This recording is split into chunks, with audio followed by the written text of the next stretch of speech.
28 अप्रैल 1988 को Pacific ocean के ऊपर हीलो और होनोलुलु के दरमियान 19 साल की flight attendant Claire Bell Lansing अपना रोज़मर्रा का काम कर रही थी। वो फ्लाइट में चल रही थी, पैसेंजर्स को चेक कर रही थी, रो 5 में बैठे एक बिजनेसमैन को मुस्कुरा कर देख रही थी और फिर सिर्फ 1 सेकंड के एक छोटे से हिस्से में वो गायब हो गई। ना कोई एक्सप्लोजन हुआ, ना कोई कोलिजन हुआ, ना कोई ऐसी इमरजेंसी जिसका किसी को पहले से अंदाज़ा था। प्लेन की छत का एक बड़ा हिस्सा अचानक ऐसे उखड़ गया जैसे किसी ने किसी डब्बे के ढक्कन को उतार कर फेंक दिया हो। 24,000 फीट की बुलंदी पर 280 माइल्स पर आवर की स्पीड पर क्लेयर बेल लैंसिंग इतनी तेज़ी से एयरक्राफ्ट से बाहर निकल गई कि आसपास मौजूद लोगों को रिएक्ट करने का मौका भी नहीं मिला। लेकिन हैरत की बात यह है कि प्लेन फिर भी उड़ता रहा। यह था अलोहा एयरलाइंस फ्लाइट 243, एक बोइंग 737। पायलट्स हवा का ज़बरदस्त प्रेशर, बहरा कर देने वाला शोर और पूरी अफरा तफरी के दरमियान प्लेन को कंट्रोल करने की कोशिश कर रहे थे और किसी तरह उन्होंने 94 लोगों को जिंदा ज़मीन पर उतार दिया।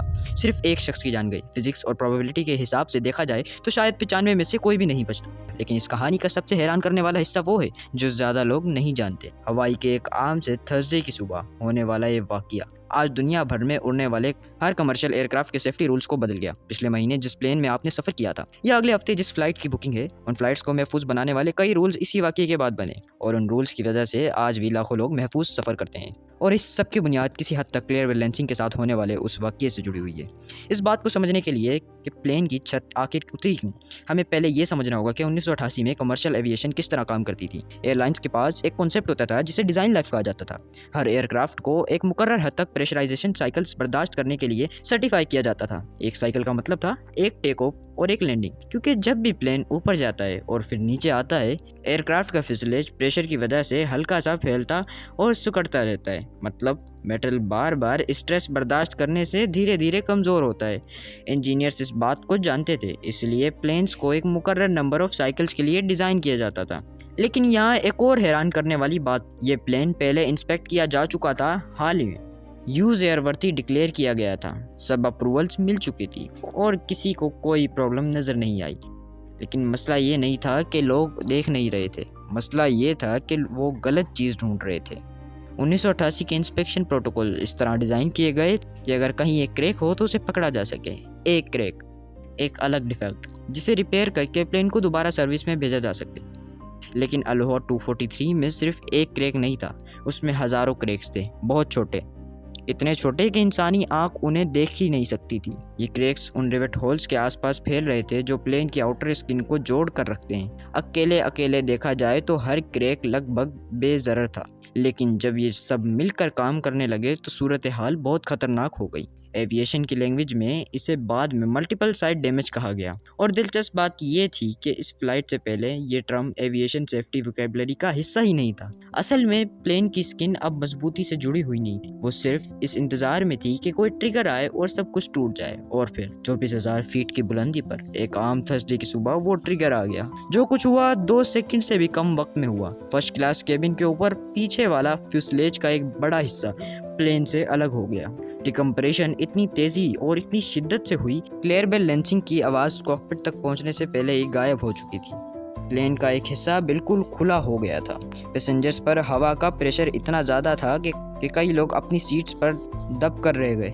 कुछ लोगों के कपड़े तक फट गए। एक पैसेंजर, मिशेल हर्ड, ने दोनों हाथों से सीट को पकड़ लिया और बस छोड़ने से इनकार कर दिया। कॉकपिट में रॉबर्ट शॉन्सथेमीर और फर्स्ट ऑफिसर मेडलिन टॉम्किंस ने एक जोरदार धमाके की आवाज़ सुनी। प्लेन बुरी तरह हिला और फिर कॉकपिट का दरवाज़ा ही उड़ गया। उन्होंने देखा कि जहां सीलिंग होनी चाहिए थी वहां सीधा आसमान नजर आ रहा था। बाद में टॉम्किंस ने कहा कि उनका पहला ख्याल ये था कि शायद बॉम्ब ब्लास्ट हुआ है। सोचिए, प्लेन 24,000 फीट पर था, 280 माइल्स पर आवर की स्पीड से उड़ रहा था। प्लेन का एक बड़ा हिस्सा खुला हुआ था और अंदर अब भी 94 लोग मौजूद थे और पायलट्स को इसे लैंड भी कर रहा था।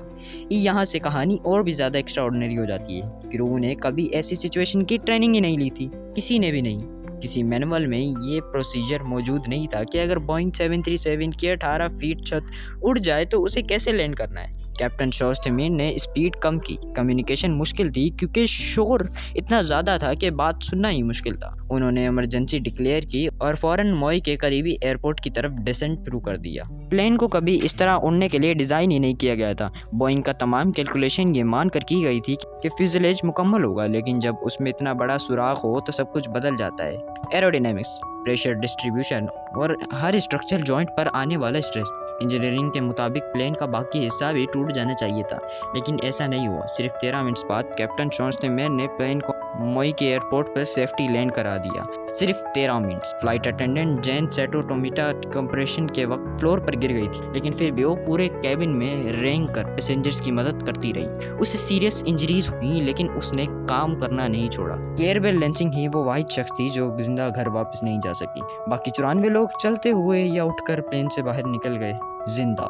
इसके बाद जो इन्वेस्टिगेशन हुई उसी ने एविएशन की दुनिया को हमेशा के लिए बदल दिया। अब सवाल सिर्फ ये नहीं था कि क्या किसी प्लेन में क्रैक है, सवाल ये बन गया क्या उस प्लेन में हजारों माइक्रोस्कोपिक क्रैक्स मौजूद हैं जो मिलकर किसी भी वक्त तबाही ला सकते हैं। इस वाकये के बाद नए इंस्पेक्शन प्रोटोकॉल्स लिखे गए, सिर्फ बोइंग 737 के लिए नहीं बल्कि दुनिया के हर पुराने कमर्शियल एयरक्राफ्ट के लिए। FAA ने ageing aircraft safety programme launch किया, एक ऐसा प्रोग्राम जो 28 अप्रैल 1988 से पहले मौजूद ही नहीं था।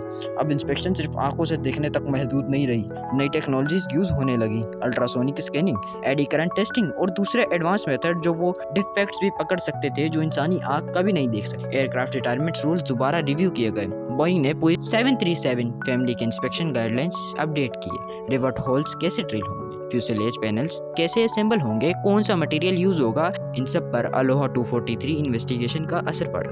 अगले 5 सालों में दुनिया की लगभग हर बड़ी एविएशन अथॉरिटी ने इन नए स्टैंडर्ड्स को अपना लिया और आज जो प्लेन आपने आखिरी बार फ्लाई किया था उस पर वो इंस्पेक्शंस होती हैं जो 1988 से पहले एग्जिस्ट नहीं करती। हजारों पुराने एयरक्राफ्ट सर्विस से रिटायर किए गए ताकि वो डेंजर साइकिल्स काउंट तक ना पहुंच सके। एविएशन मेंटेनेंस कल्चर भी बदल गया।